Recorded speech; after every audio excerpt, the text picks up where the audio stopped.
शायद हम जीवन के बरामदे में ही जी लेते हैं और जीवन का भवन अपरिचित ही रह जाता है।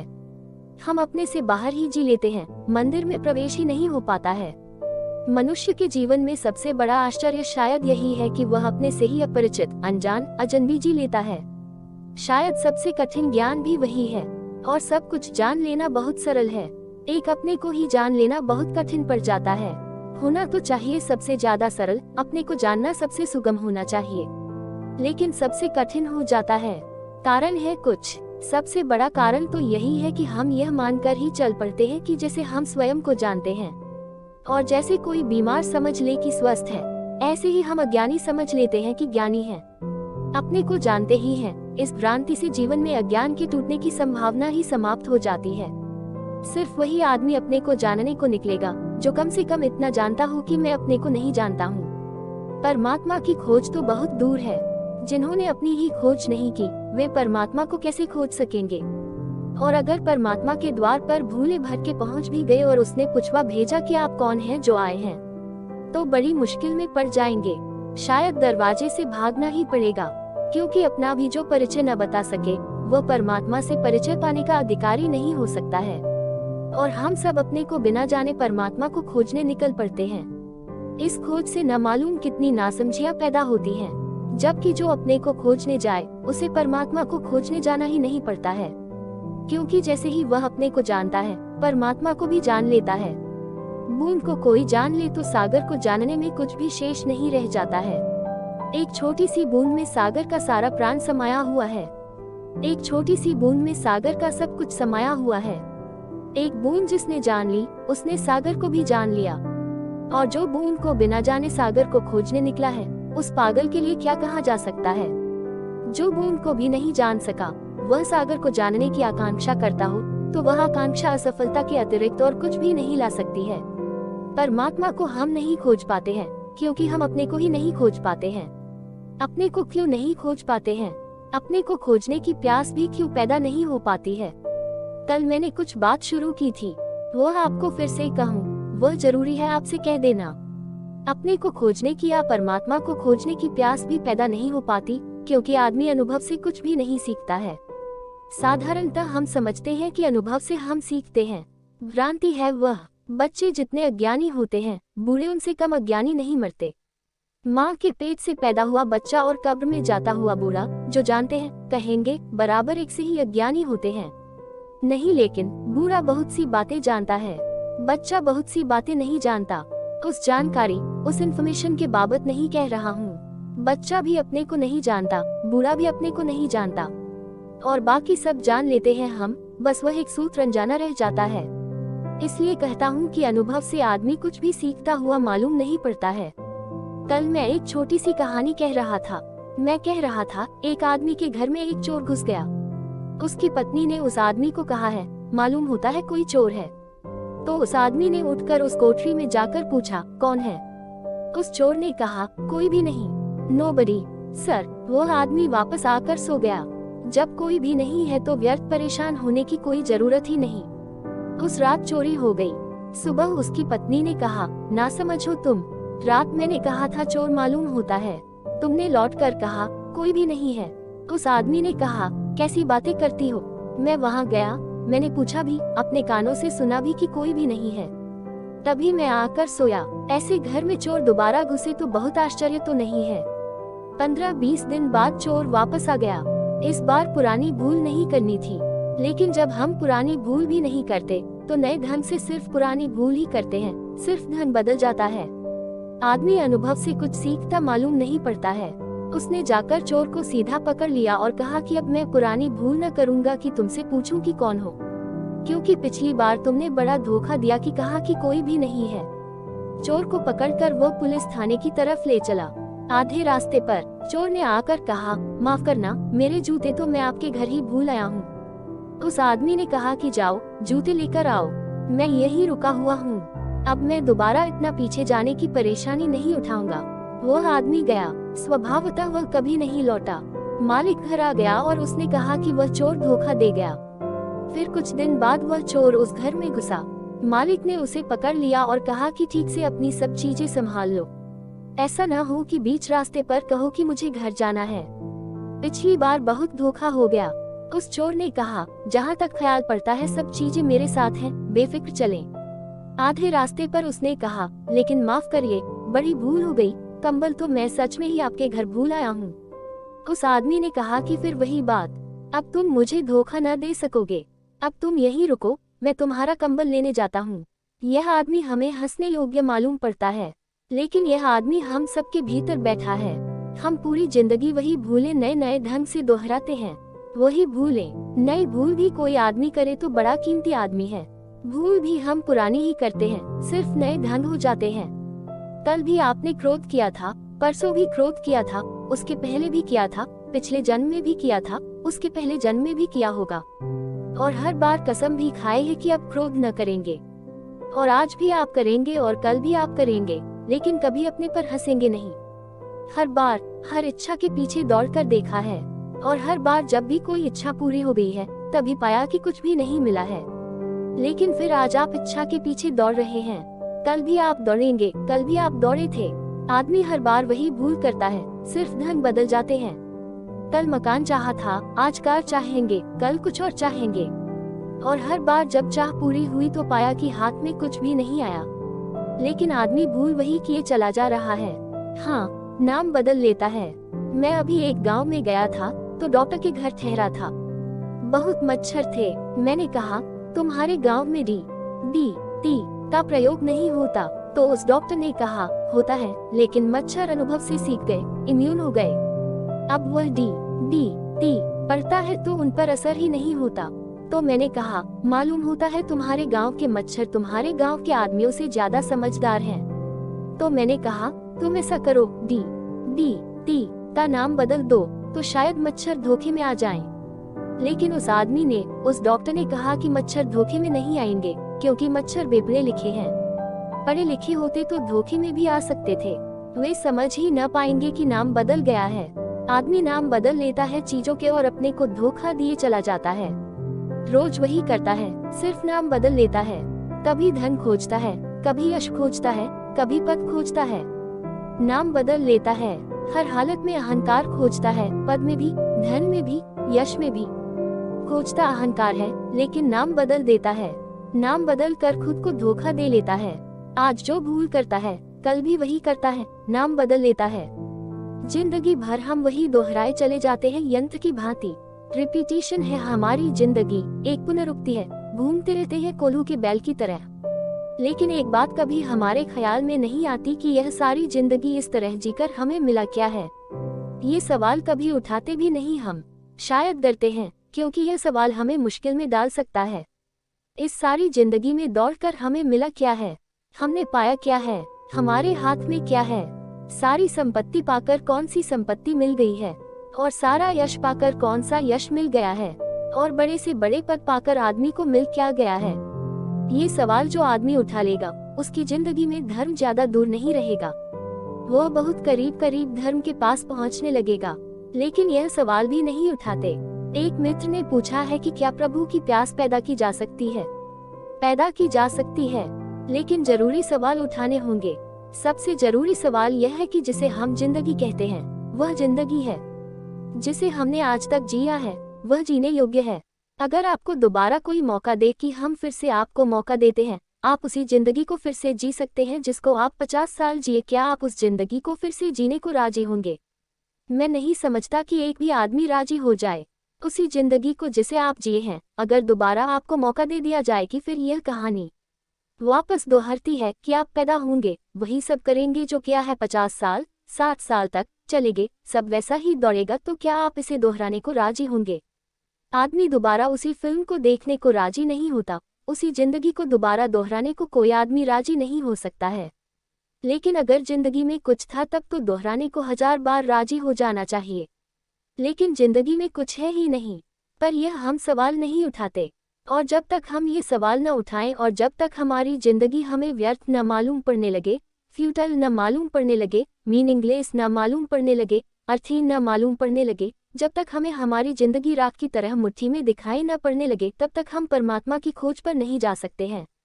परमात्मा की खोज पर वे ही जाते हैं जिन्हें ये जीवन एकदम व्यर्थ दिखाई पड़ने लगता है। तब वे नए जीवन की सार्थकता को खोजने को अग्रसर होते हैं। लेकिन हम अगर परमात्मा की बात भी करते हैं तो इसी जीवन के साथ श्रृंगार के लिए करते हैं।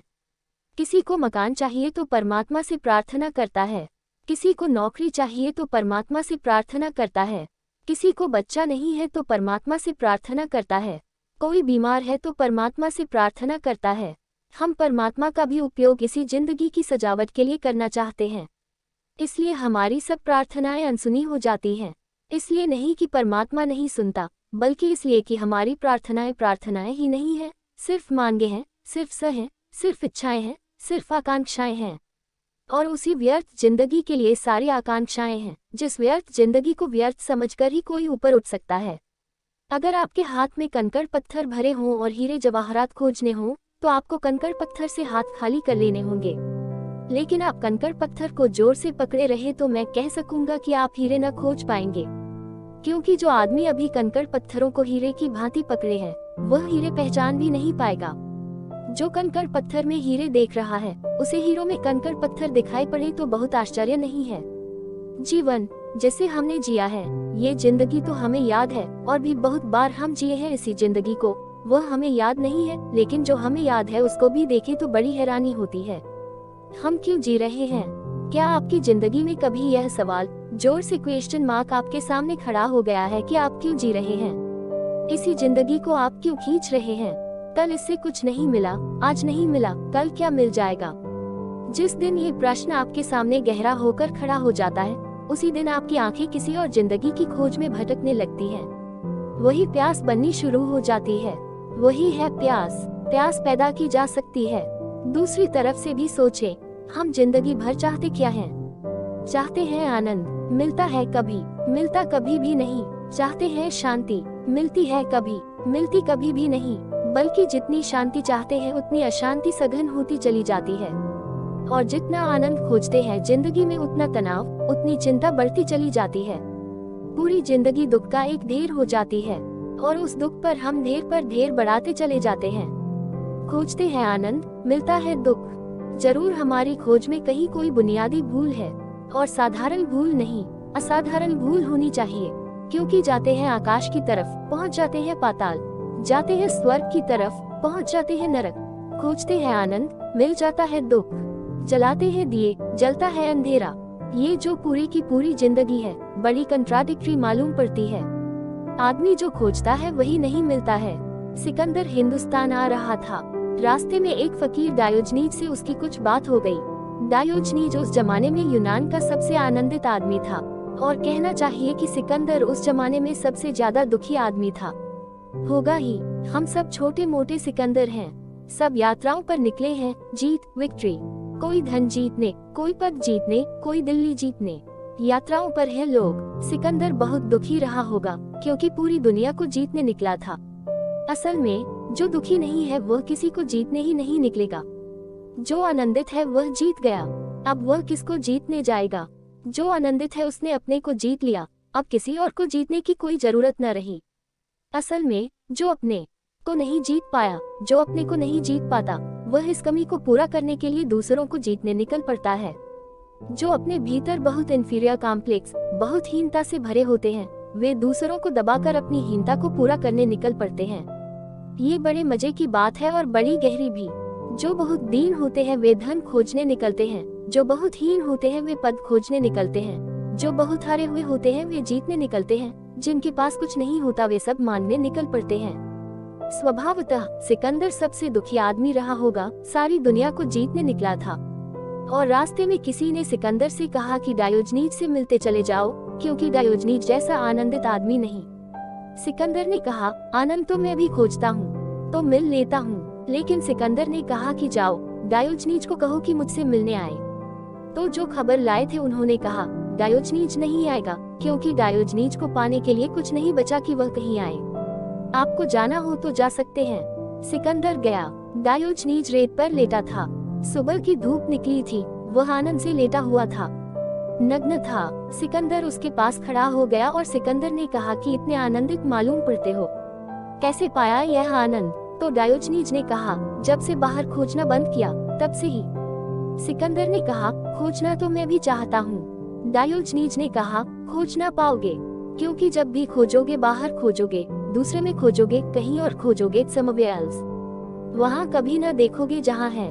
सिकंदर ने कहा, अभी तो मैं दुनिया जीतने निकला हूँ। तो डायोजनीज ने कहा, जब दुनिया को जीत लो और समय बचे तो अपने को भी जीत लेना, नहीं तो भिखारी ही मर जाओगे।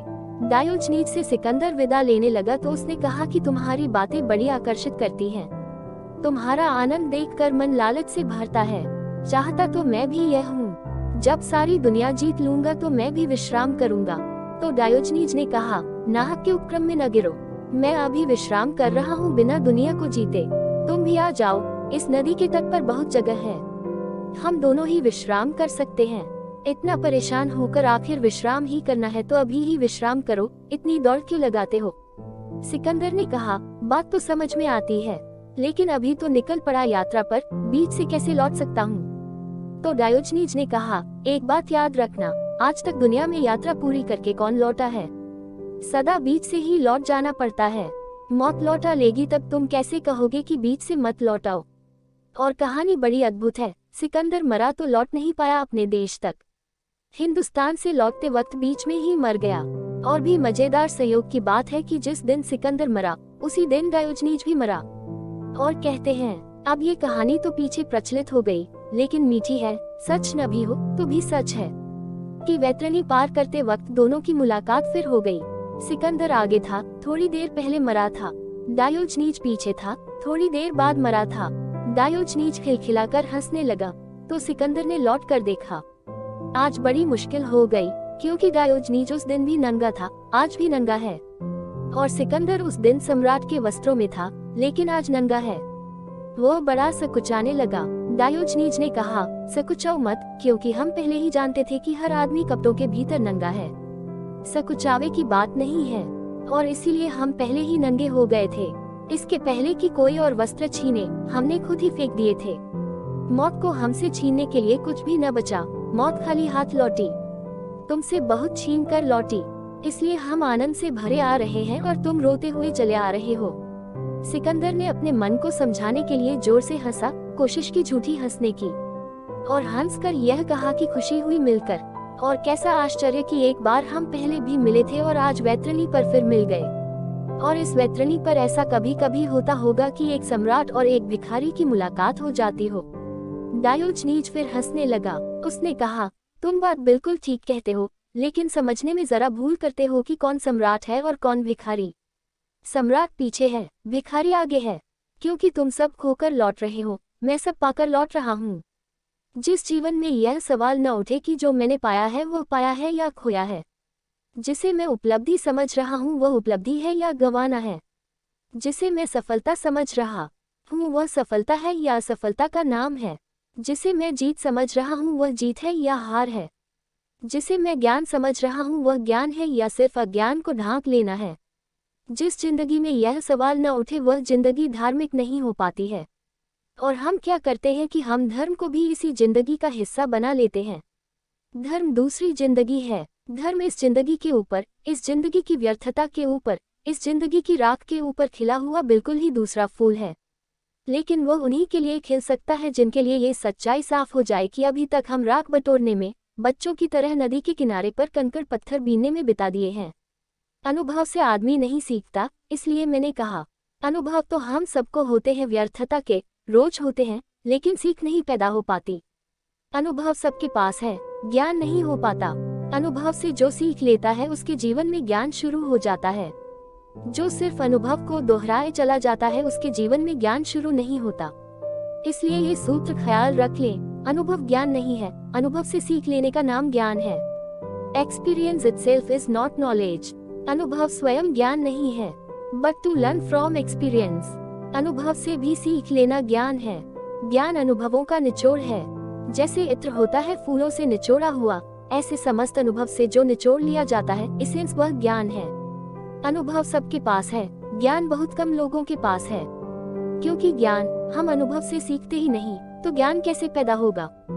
थोड़ी दो चार घटनाएं आपसे कहूँ तो ख्याल आ सके कि आदमी अनुभव से कैसे सीखता है। सुना है मैंने, एक सूफी फकीर हसन एक गांव में प्रवेश हुआ। आधी रात धर्मशालाएं बंद, जगह जगह खोजा, गरीब फकीर, फटे हुए कपड़े, कोई जगह नहीं। एक अंधेरी गली से गुजरते वक्त एक चोर ने कहा कि सुनिए, 2-3 बार आपको भटकते देख चुका, मालूम होता है ठहरने की कोई जगह नहीं मिलती, मेरे घर आ जाएं। लेकिन आप फकीर हैं, आपसे सच कह दूं, मैं एक चोर हूँ जो अपने काम के लिए निकला हूँ, आपको घर छोड़ आता हूँ, मेरे घर रुक जाएं। हसन का मन एक बार दहशत से भरा कि चोर के घर में साधु ठहरे या नहीं। अक्सर ऐसा होता है, साधु चोर से भी कमजोर मालूम होता है। चोर नहीं डरता साधु को घर में ठहराने से, साधु डर रहा है चोर के घर में ठहरने से। हसन को भी ख्याल आ गया कि यह तो बड़ी कमजोरी की बात है, डरना चाहिए चोर को कि एक साधु को घर में ठहराऊं। डर रहा हूँ मैं, तो उसने कहा कि नहीं, चलूंगा। फिर वह चोर बड़ा ईमानदार मालूम पड़ा। रास्ते में हसन ने सोचा, ऐसा चोर तो कभी देखा नहीं जिसने कहा हो कि पहले बता दूं कि मैं चोर हूँ। इतनी हिम्मत तो मेरी भी नहीं। चोरी तो कई बार मैंने भी की है, 1000 तरह की चोरियां हैं। कभी किसी से आंख बचाकर निकल गए तो भी चोरी हो जाती है। चोरी में कोई हिसाब नहीं है। चोर के घर पहुंचकर हसन ने पहले उसके पैर छुए, तो उस चोर ने कहा, आप ये क्या कर रहे हैं? कहा कि मैं इसलिए पैर छूता हूँ कि चोरियां तो मैंने भी की है, लेकिन इतना साधु अभी नहीं हो पाया कि चोरी स्वीकार कर लूं। हसन अनुभव से सीखा, फिर सो गया। सुबह करीब चोर आया तो हसन ने पूछा, कुछ मिला? चोर ने कहा, आज तो नहीं, लेकिन बड़ा खुश था, मेहनत पूरी की, लेकिन आज मिला नहीं, कल फिर कोशिश करेंगे। दूसरी रात भी यही हुआ कि चोर लौटा, तो हसन ने पूछा, कुछ लाए? तो उसने कहा कि आज भी नहीं मिला, मेहनत पूरी की, कल फिर कोशिश करेंगे। 1 महीने हसन उस चोर के घर था। हर रात यही हुआ कि चोर खाली हाथ लौटा, लेकिन हंसता लौटा और कहा, कल फिर कोशिश करेंगे। फिर महीने भर बाद हसन चला गया। मरते वक्त हसन से किसी ने पूछा कि तुमने किन किन गुरुओं से ज्ञान लिया? तो उसने कहा कि बहुतों से लिया, लेकिन परमात्मा अगर एक चोर के घर में न ठहरता तो शायद न मिल पाता। उन्होंने कहा, मतलब? तो उसने कहा, जब मैं परमात्मा को खोजता था, आज खोजता था नहीं, मलता था तो रोने लगता था, तब मुझे उस चोर की याद आती थी कि वह चोरी करने गया और हंसता हुआ लौटा खाली हाथ, और मैं तो परमात्मा की चोरी करने निकला हूँ, इतनी बड़ी चोरी, और अगर एक दिन में पूरी नहीं हुई तो इतना रोना क्या? तो मैं हंसने लगता था। हर रोज यही होता था कि खाली हाथ लौट आता था परमात्मा से, लेकिन वह चोर सामने खड़ा हो जाता, उसकी तस्वीर, और वह कहता, कल फिर कोशिश करेंगे। आखिर एक दिन मैंने परमात्मा को पा लिया, तो मैंने परमात्मा को पहले धन्यवाद नहीं दिया, पहले धन्यवाद उस चोर को दिया। अगर उसके घर न रुका होता, आप चोर के घर रुकते तो इस अनुभव से कुछ सीख पाते।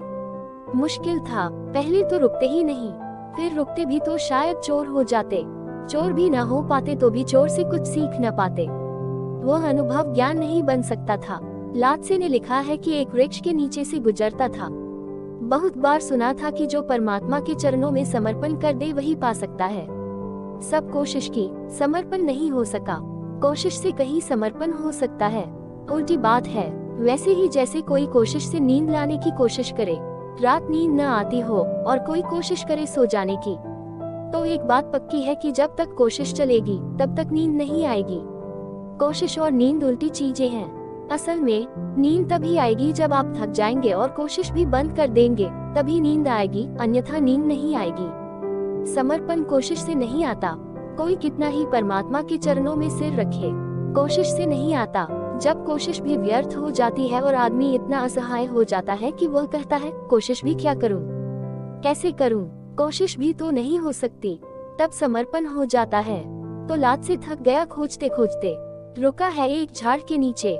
पतझड़ का मौसम है, पत्ते ऊपर से गिर रहे हैं, सूखे हवाओं में उड़ रहे हैं, और लात्से भी उठा और पत्तों के साथ दौड़ने लगा।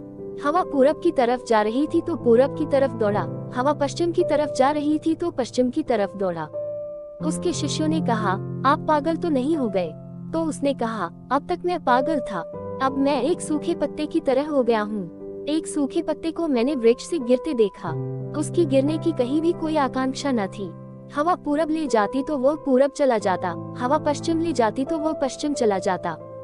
हवा ऊपर उठा देती तो वह ऊपर उठ जाता, हवा नीचे गिरा देती तो वह नीचे गिर जाता। तब मैंने कहा, एक सूखा पत्ता भी समर्पण कर सकता है और मैं समर्पण नहीं कर पा रहा हूँ। मेरी कोशिश ही बाधा बन रही है। मैंने कोशिश छोड़ दी, समर्पण उपलब्ध हो गया। लातसे से जब भी कोई पूछता तो वह कहता कि जाओ, पतझड़ में वृक्षों के नीचे बैठ जाओ, सूखे पत्तों से सीखो। लोग जाते, लेकिन सूखे पत्तों से बिना कुछ सीखे वापस लौट आते। वे कहते, सूखे पत्तों में क्या रखा हुआ है। लातसे का अनुभव ज्ञान बन गया। वे जो दूसरे लोग बैठते तो सूखे पत्तों को गिरता देखकर वापस लौट आते। मैंने सुना है कि बंगाल में एक साधु हुआ, राजा बाबू उसका नाम था। वह बंगाल की हाई कोर्ट का जज था। वह रिटायर हो गया। अपने घर से सुबह निकला छड़ी लेकर घूमने। कोई 65 साल की उम्र होगी। कोई स्त्री अपने घर के भीतर, द्वार दरवाजे बंद, अपने बेटे को या अपने देवर को या किसी को उठाती होगी और भीतर कहती होगी, राजा बाबू उठो, सुबह हो गई, बहुत देर हुई जा रही है, तब तक सोए रहोगे। सारा जगत जाग गया। वह अपने किसी को भीतर कह रही थी। उसे पता भी नहीं कि बाहर एक और राजा बाबू अपनी छड़ी लेकर घूमने निकले हैं। वह छड़ी वहीं रुक गई। वे राजा बाबू वहीं ठहर गए। वे शब्द उन्हें सुनाई पड़े कि भोर हो गई, सुबह हो गई, तब तक सोए रहोगे, जागने का समय आ गया। वे वहीं से वापस घर लौट आए। घर आकर उन्होंने दरवाजे पर जोर से कहा कि राजा बाबू अब जागते हैं, सुबह हो गई, सूरज निकल आया, अब राजा बाबू ज्यादा न सोएंगे। घर के लोगों ने कहा, पागल तो नहीं हो गए? तो उन्होंने कहा, अब तक पागल था। पर लोगों ने कहा, ये तुम्हें हो क्या गया? उन्होंने कहा, एक घर के द्वार से निकलता था, भीतर से आवाज सुनाई पड़ी और वह छोटा सा अनुभव ज्ञान बन गया। आप भी निकल सकते हैं उस घर के सामने से। आवाज आपको भी सुनाई पड़ सकती है यही, लेकिन ज्ञान नहीं बन जाएगी। अनुभव से जब हम सीखते हैं तब छोटा सा अनुभव बड़े से बड़ा ज्ञान बन जाता है, और जब हम अनुभव से नहीं सीखते तो बड़े से बड़ा अनुभव छोटे से छोटा ज्ञान भी नहीं बन पाता। जिंदगी बड़ा अनुभव है। अगर ठीक से समझे तो जिंदगी परमात्मा के ज्ञान के लिए दोहराया गया अनुभव है। लेकिन हम पूरी जिंदगी से ऐसे गुजर जाते हैं जिसका कोई हिसाब नहीं, चिकने घड़े की तरह जिस पर पानी गिरता रहता है और एक बूंद भी पानी घड़े में समा नहीं पाता। गुजर जाते हैं जिंदगी से रिक्त, खाली। धार्मिक प्यास जगती है एक एक अनुभव को सजग रूप से अनुभव करने से, एक एक अनुभव को जाग कर देखने से, एक एक अनुभव के निरीक्षण, ऑब्जर्वेशन से, एक एक अनुभव में आंखें गड़ा कर देखने से। रोज अनुभव है। इन्हीं सब अनुभवों से दुनिया के वे सारे लोग गुजरे हैं जो परमात्मा को पाए हैं। इन्हीं से हम गुजर रहे हैं। अनुभवों में कोई फर्क नहीं। नानक के अनुभव में और आपके अनुभव में कोई फर्क नहीं। बुद्ध के अनुभव में, आपके अनुभव में कोई फर्क नहीं। जीसस के अनुभव में, आपके अनुभव में कोई फर्क नहीं। फर्क अनुभव में नहीं है, फर्क अनुभव से सीखने में शुरू होता है। इन्हीं अनुभवों से लोग परमात्मा को उपलब्ध हो गए हैं। इन्हीं अनुभवों से हम सिर्फ मरघट को उपलब्ध होते हैं और कहीं भी नहीं जा पाते।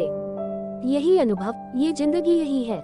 यही रुदन है, यही आंसू हैं, यही मुस्कुराहटें हैं, यही कांटे हैं, यही फूल हैं, यही झगड़े हैं, यही प्रेम है, यही धन, यही वैभव, यही आकांक्षाएं, यही सब सबके लिए है।